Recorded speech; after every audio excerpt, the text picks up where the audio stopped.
Tonight, when the sun goes down, you're going to flip a switch. Light will flood the room, and you won't think twice about it.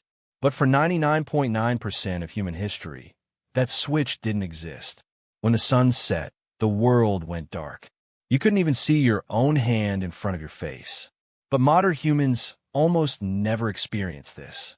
For over 300,000 years, every single one of your ancestors spent roughly half their life in near total darkness. They didn't even have candles for most of that time, just the black sky, the stars, and whatever fire they could keep alive. So what did they actually do for all those hours? The answer changes everything we think we know about sleep, storytelling, and what it means to be human. Let's start with fire, because fire is the reason any of this was possible. The earliest solid evidence of humans controlling fire comes from Wonderwerk Cave in South Africa, roughly 1 million years ago. But fire didn't just keep people warm. Fire completely restructured the human day. Before fire, our ancestors were like every other primate. When the sun went down, you climbed a tree or found a sheltered spot, and you stayed still. Moving at night meant becoming food. Our eyes are terrible in the dark compared to the predators that hunted us. Leopards, hyenas, wolves, all of them could see just fine. Fire changed that equation overnight, literally. A campfire creates a circle of safety roughly 30 feet in diameter. Inside that circle, predators won't come. Outside that circle, you die. This is not an exaggeration.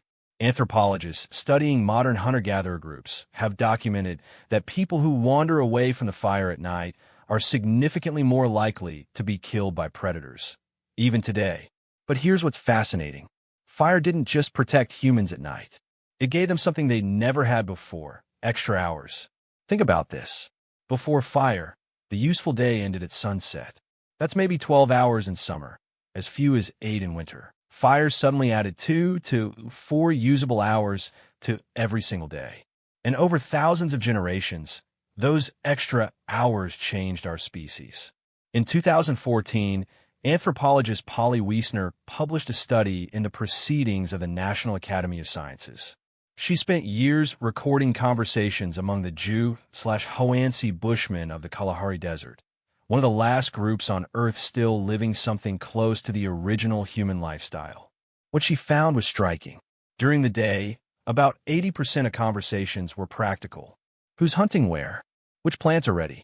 Complaints, logistics, economic negotiations. Daytime talk was work. But at night, around the fire, the entire character of conversation changed. 81% of conversations were stories, tales of people in distant places, adventures, myths about the origins of the world, jokes that made the whole camp laugh. Wiesner argued that firelight conversation is where human culture was born. The campfire was the original theater, the original classroom, the original church. It's where humans learned to think beyond the immediate present and imagine things that don't exist yet. It's where we became us. But the night wasn't just about stories around the fire. There's something else happening, something that scientists only rediscovered in the last 30 years.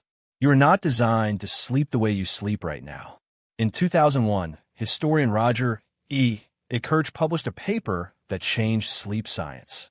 He had spent 16 years digging through historical records, and he found something nobody expected: over 500 references spanning centuries, prayer books from the 1400s, court records, diaries, medical texts, letters from ordinary people, even passages in Homer's Odyssey.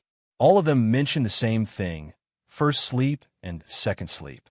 Before the industrial age, people did not sleep in one continuous block. They went to bed shortly after sunset, slept for about 4 hours, then woke up. They stayed awake for 1 to 2 hours in the middle of the night. Then they went back to sleep for another 4 hours until dawn. This wasn't insomnia. This was normal. This was how every human on the planet slept for thousands of years.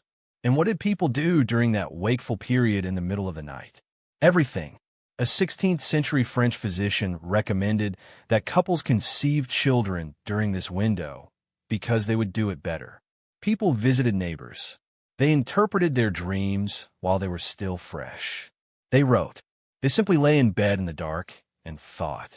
A doctor's manual from the 1500s advised patients that the best time to study and reflect was during the watch, as they called it, the quiet hours between first and second sleep, when a mind was calm and the world was still. Now, historians have been reading these references for centuries, but they kept translating first sleep as something else because they couldn't imagine that people ever slept differently than we do now. The assumption was so deep that translators literally mistranslated ancient Greek and medieval Latin to make it fit their modern experience. But then science confirmed what history had been saying all along. In 1992, psychiatrist Thomas, at the National Institute of Mental Health, ran an experiment.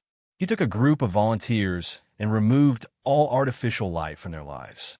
For 1 month, they experienced 14 hours of darkness every night, just like our ancestors would have before fire extended the evening. Within weeks, every single participant settled into the same pattern: 4 hours of sleep, 1 to 3 hours of quiet wakefulness, then 4 more hours of sleep. Nobody told them to do this. Nobody suggested it. Their bodies just did it, as if some ancient program had been waiting inside them the whole time, buried under centuries of artificial light. We measured their hormone levels during the wakeful period and found something remarkable. The participants were in a state unlike any normal waking state. Their brains were producing elevated levels of prolactin, the same hormone released during meditation and after orgasm. They described feeling peaceful, reflective, almost meditative. It wasn't just a gap in sleep, it was its own distinct state of consciousness, one that most modern humans have never experienced. So what killed it? The answer is simpler than you'd think: light. In the 1600s, cities began installing street lamps. Paris was one of the first under Louis XIV, who wanted to reduce crime. London followed. The night, which had been a place of danger and fear, slowly became navigable. Then came cheaper candles, then gas lamps in the 1800s. Then, in 1879, Thomas Edison commercialized the electric light bulb, and within a generation, the night as humans had known it for 300,000 years was gone. And here's the part nobody talks about. The word curfew comes from the French couvre-feu. It literally means cover fire. In medieval towns, a bell would ring at night, signaling everyone to cover or extinguish their fires, not because of safety, because night was supposed to be dark. Night was when you slept. Night was when you were vulnerable. For most of history, being out at night was suspicious. In many medieval European cities, walking outside after dark without a lantern was literally illegal. Night belonged to criminals and the supernatural. People feared it in a way that's almost impossible for us to understand today. And then we conquered it. We flooded it with light, and we thought that was progress. But here's what we lost. Modern humans are exposed to artificial light an average of 7 to 8 hours after sunset. This light, especially the blue light from screens, suppresses your body's production of melatonin, the hormone that regulates sleep. Your body doesn't know the difference between a light bulb and the sun. When light hits your retina at 11 p.m., your brain interprets it as daytime. It delays melatonin release. It fragments your sleep. It disrupts the circadian rhythm that evolved over millions of years. Researchers have found that people who go camping for just 1 week with no artificial light at all have their melatonin cycles reset by nearly 2 hours. Their bodies start producing melatonin at sunset instead of hours after it. That's all it takes for 300,000 years of programming to reassert itself. We didn't just change when we sleep. We eliminated an entire phase of human consciousness. That quiet, reflective state between first and second sleep. The state that where subjects described as peaceful and meditative doesn't exist anymore for most people.